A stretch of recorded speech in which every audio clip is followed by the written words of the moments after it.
Oke, halo selamat malam. Kembali bersama saya Iberia Gia. Saya akan memberikan tutorial terkait bagaimana sih mengatur ruangan rombel dan kemudian mengatur rombel siswa di aplikasi EMI Satuan Pendidikan Keagamaan Kristen. Oke, langsung saja. Pertama kita akan coba login ke akun kita sebagai admin sekolah. Oke, saya pinjam salah satu akun sekolah SMPTK Victory Domai, supaya teman-teman yang suka berkeluh kesah terkait pengaturan ruangan dan rombol itu bisa terselesaikan ya. Oke, langsung saja untuk bisa mengatur siswa di apa namanya di EMIS, mengatur rombolnya, maka pertama-tama kita harus pikirkan ketika kita mengatur siswa, ya berarti sudah harus ada ruangan rombelnya dong ya. Seperti itu. Nah, untuk mengatur ruangan rombelnya kita akan menyiapkannya dengan melakukan beberapa tahapan, yaitu dengan melakukan klik pada fitur sarana prasarana, kemudian klik lahan, kemudian di sini ada 3 item yang harus kita isi, yaitu lahan, gedung, dan ruangan. Teman-teman sebelum mengatur ruangan rombelnya, maka kita harus mengisi informasi data mulai dari atas ke bawah, yaitu lahan, gedung, dan ruangan. Pertama kita harus mengatur lahannya dulu, mengisi informasi terkait lahan. Jadi pada bagian ini kita harus melengkapi data terkait lahan satuan pendidikan kita ya. Oke, dengan melakukan klik tambah, kemudian lakukan pengisian form yang ada di sini, nama lahannya misalnya SDTK atau SMPTKA. TKA alamatnya apa gitu ya. Misalnya alamatnya Jalan Tamrin. Oke, nomor 6, misalnya RT-nya 1, RW-nya 2. Provinsi Jakarta. Jakarta, DKI Jakarta. Kemudian kabupaten kotanya Jakarta Pusat, Gambanya, oh sorry, bukan Gambir ya.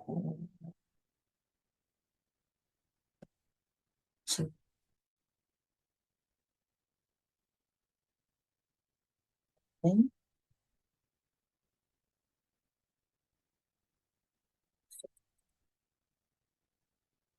Ini hanya contoh ya teman-temannya. Kemudian kita juga harus mengisi informasi terkait lahan kita. Nah, untuk lahan ini teman-teman bisa berkoordinasi dengan yayasan.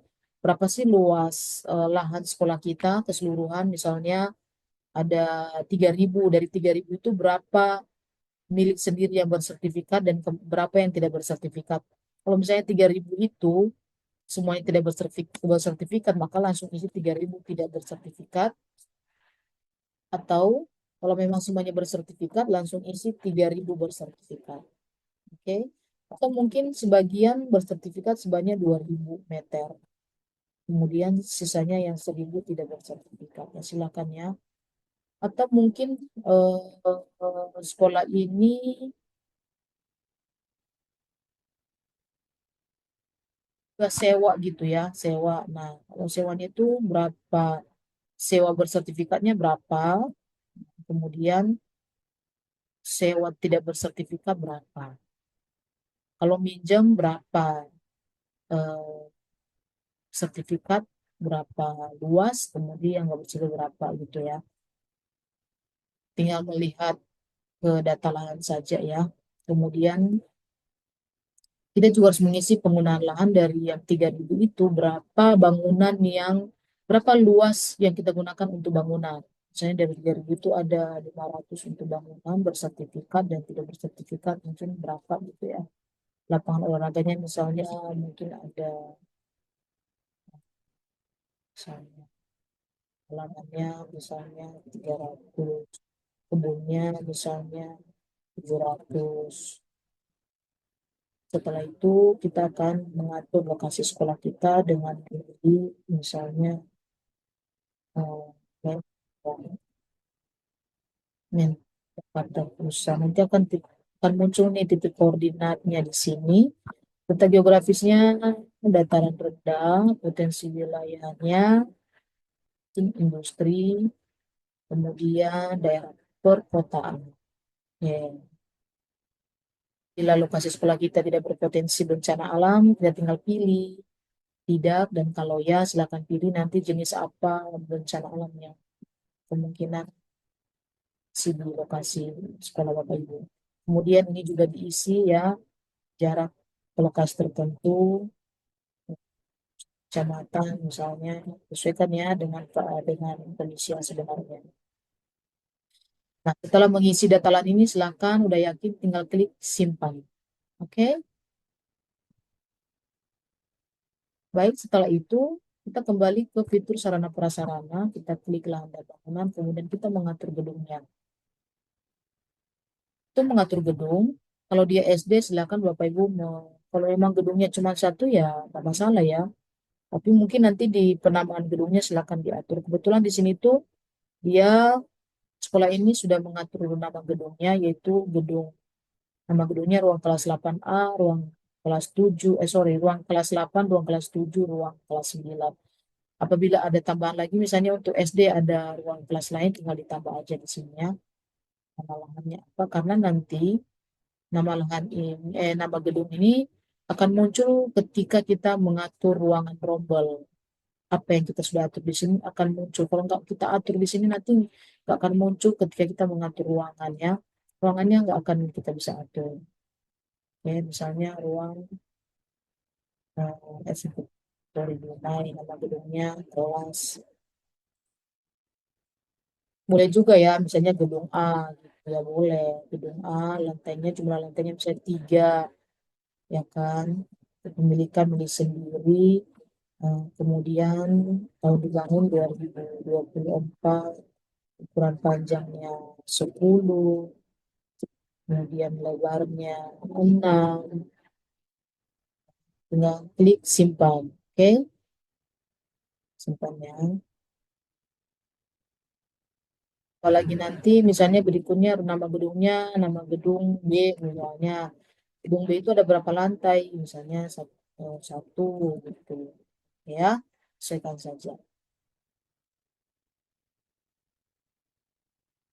Oke, setelah mengatur gedungnya, maka berikutnya kita akan mengatur ruangan. Tapi sorry, saya akan ulangin deh untuk gedung ya. Saya kasih salah satu contoh.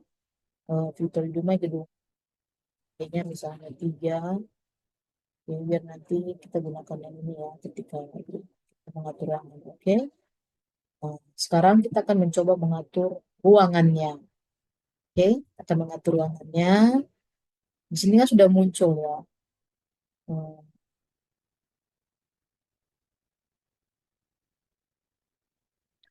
Hmm, sudah muncul tampilan ruangan. Nah, ruangan-ruangan yang ada ini memang ruangan-ruangan yang telah diisi oleh sekolah SMP Tiga Victory. Tapi kita coba dengan eh, menambah ruang kelas menggunakan gedung yang saya tambah tadi ya, gedung yang baru saya isi tadi. Nama gedung itu sini, gedung B, ruang kelas, jenis ruangan ruang kelas, atau mungkin gedung B itu mungkin gedung B itu bisa digunakan untuk ruang kelas, ada ruang kepala sekolah juga di situ, ada ruang guru ya silakan ya diatur ruang perpustakaan boleh. Nah, kebetulan ini kita kan mau mengisi untuk ruang kelas nanti untuk pengaturan rombel, maka saya akan coba gunakan gedung B ini. Salah satu fungsinya adalah ruang kelas. Nama ruangannya kelas, baru nih kelas 7. Kalau misalnya kelas 7 itu terdiri dari beberapa rombel, nah, maka kita tinggal masukkan yang kelas 7A atau kelas 7B gitu ya, silakan. Yang penggunaannya digunakan sebagai kelas utama, kondisi ruangannya baik atau rusak silakan sesuaikan dengan kondisi yang sebenarnya, tahun dibangun 2024, kemudian panjangnya 6, lebarnya 4, kapasitas. Nah, teman-teman perhatikan di sini.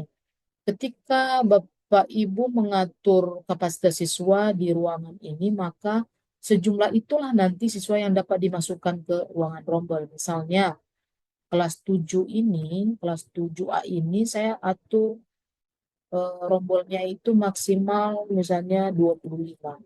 Nah, nanti ketika saya melakukan penginputan siswa, maka di sini nggak boleh lebih 25 siswa. Maksimalnya 25 siswa. Saya akan coba upload salah satu foto ya.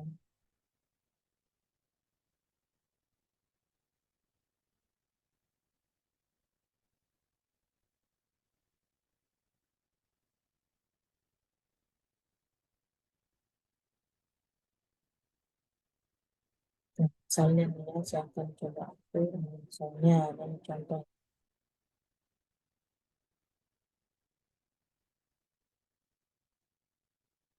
Oke, saya klik simpan. Akan berhasil ditambah tutup. Nah, sudah muncul ya ruangan kelas A. Oke, dia ada di gedung B. Oke, nah ruangan gedung B ini juga kalau memang di gedung B ini ada pemanfaatan lain seperti untuk ruang kepala sekolah tinggal tambah aja ya. Seperti yang tadi, misalnya nama gedung B, ruangannya, misalnya kepala sekolah atau guru silakan gitu ya, tinggal tambah saja datanya. Sekarang kita fokus ke pengaturan rombolnya saja. Ini sudah ada ruangannya, sekarang ngatur rombolnya gimana? Kita langsung melakukan pengaturan rombol dengan mengklik rombongan belajar. Rombongan belajar akan muncul di sini siswanya cuma satu orang ya. Oke, saya akan coba misalnya nih, akan siswa pada rombel ya. Ingat teman-teman sebelum melakukan pengisian pengaturan rombel juga tentunya kita sudah melakukan penginputan atau pendataan terkait siswa kita di aplikasi EMIS ya. Karena nanti nama-nama siswa itu akan muncul di lokasi ini ketika kita menempatkan mereka di rombel, di ruangan rombel yang ada. Oke, ini kan sudah kebetulan ini kan semasa berjalan.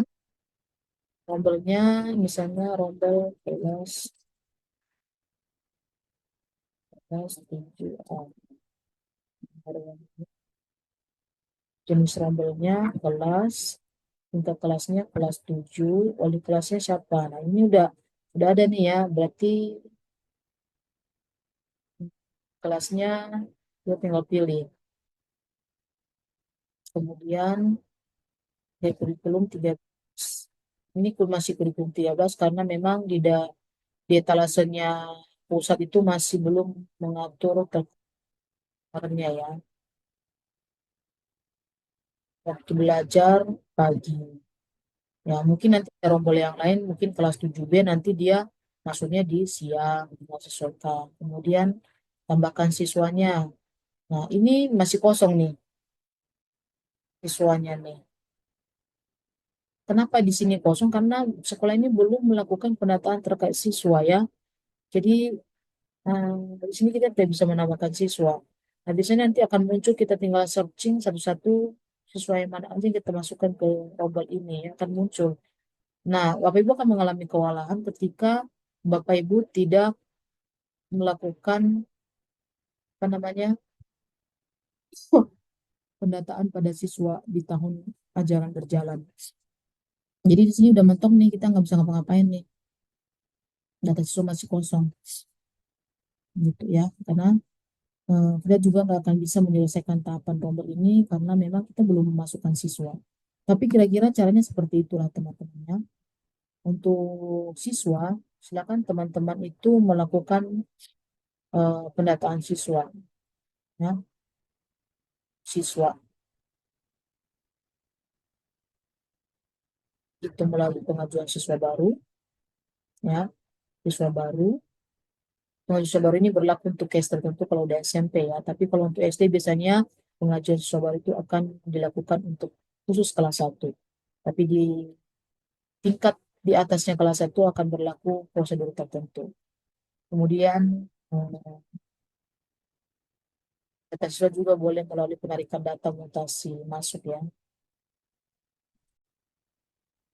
Siswa kita sudah masuk semua di sini, maka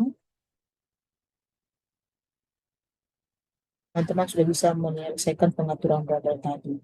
Oke,